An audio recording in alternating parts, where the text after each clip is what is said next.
Bonjour à tous et bienvenue dans une nouvelle édition du JT d'Auto Plus en direct du Salon de Genève. Fidèle à la tradition, nous avons choisi de vous présenter aujourd'hui les plus belles sportives sur un plateau.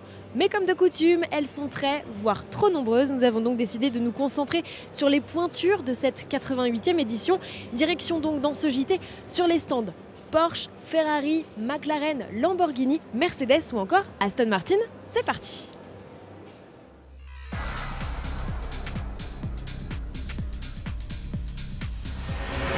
On vous l'a dit, quand il s'agit de sportifs, on ne sait plus où donner de la tête, mais on a décidé de commencer ce JT par un basique, un classique, une petite Porsche. Petite parce que cette 900 GT3 RS, malgré son nom, eh bien en fait, est la petite sœur de la GT2 RS.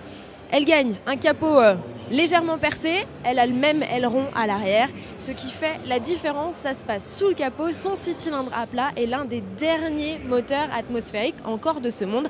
Un vrai atout pour les puristes.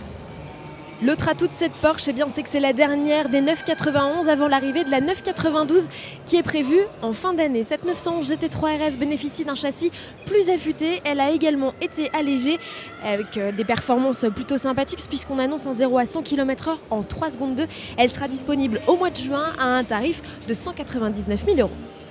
Allez, pour 100 000 € de plus, je vous offre cette Ferrari 488 Pista. C'est presque une voiture de course, presque, parce que oui, elle a un design absolument incroyable. Son aérodynamique est ultra affûtée, ça passe par un petit aileron, un capot très ajouré. Mais en fait, cette voiture, elle n'est pas homologuée pour la piste. Son terrain de jeu, c'est les petites routes.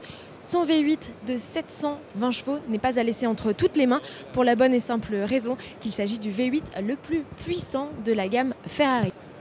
Pour obtenir des performances de tout premier ordre, Ferrari a pas mal économisé de poids sur cette 488 Pista. Elle est 90 kg plus légère qu'une classique 488 GTB. Par quoi ça passe? Des éléments en carbone notamment et la suppression de quelques équipements. Si je vous dis la boîte à gants, vous allez rire, mais ça en fait partie. Sur le 0 à 100 km/h, Ferrari annonce un chrono de 2 secondes 85. Qu'est-ce que ne ferait pas le constructeur pour obtenir des performances de tout premier ordre? On vous le demande. Les 500 exemplaires de cette McLaren Senna ont déjà tous trouvé preneur. Je vais vous donner une petite idée de son prix, 930 000 €. Et ça encore, c'est rien. Juste derrière, McLaren renferme une édition en carbone. Et là, le prix est tenu secret. Je vous laisse les pronostics ouverts pour me dire combien elle coûte. Et toujours dans la catégorie des supercars pressés, voici l'Huracan Performante Spider. N'allons pas chercher bien loin, il s'agit de la version découvrable du coupé qui compte à son actif quelques records sur circuit. En sera-t-il de même pour sa comparse? On ne demande qu'à en attester. Le gros avantage de cette version, c'est qu'elle permet à ses occupants d'écouter les râles du V10 de 650 chevaux. Comment? Tout simplement en ouvrant le toit qui ne réclame que 17 secondes pour s'effacer et ce jusqu'à une vitesse de 50 km/h. À partir de quand vous pourrez en profiter? Tout simplement à l'été 2018. La mise à prix par contre est un peu plus élevée que ce que vous pourriez imaginer puisqu'il faut compter 263 000 € TTC.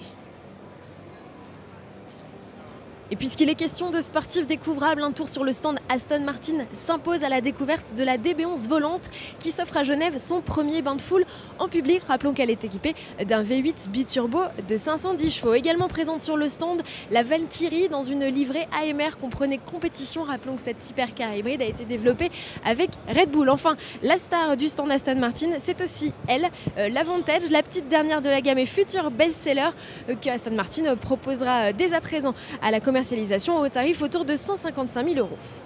Notre balade se termine sur le stand Mercedes où entre un G63 AMG et une C43 AMG, AMG justement présente le troisième modèle entièrement développé par ses soins après la SLS et la GT. C'est elle, la GT coupée 4 portes. Elle est établie sur la même base que la CLS, mais ce qui la distingue, venez voir, je vous montre. On le voit très bien ici, elle bénéficie d'un haillon et non plus d'une balle.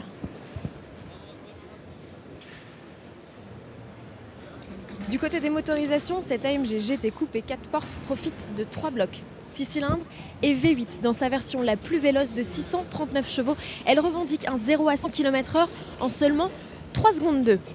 L'autre particularité de la version la plus puissante, V8, c'est la possibilité d'avoir un mode drift et de profiter sur le train arrière du couple de 900 Nm, de quoi faire fumer carrément les pneus. À l'intérieur, je ne vous ai pas montré, mais la planche de bord est identique à celle du CLS. C'est un modèle que l'on découvrira au mois de septembre dans les concessions françaises. Ces sportifs vous ont plu, alors votez pour elles dans le cadre des Grands Prix RTL Auto Plus. Ça se passe à l'adresse rtl.autoplus.fr. De nombreux autres modèles sont à récompenser. Nous, on se retrouve dès demain pour un nouveau JT d'Auto Plus. On ne sera pas en direct du salon, mais c'est promis, on vous donnera toutes les dernières infos relatives à l'événement. À demain.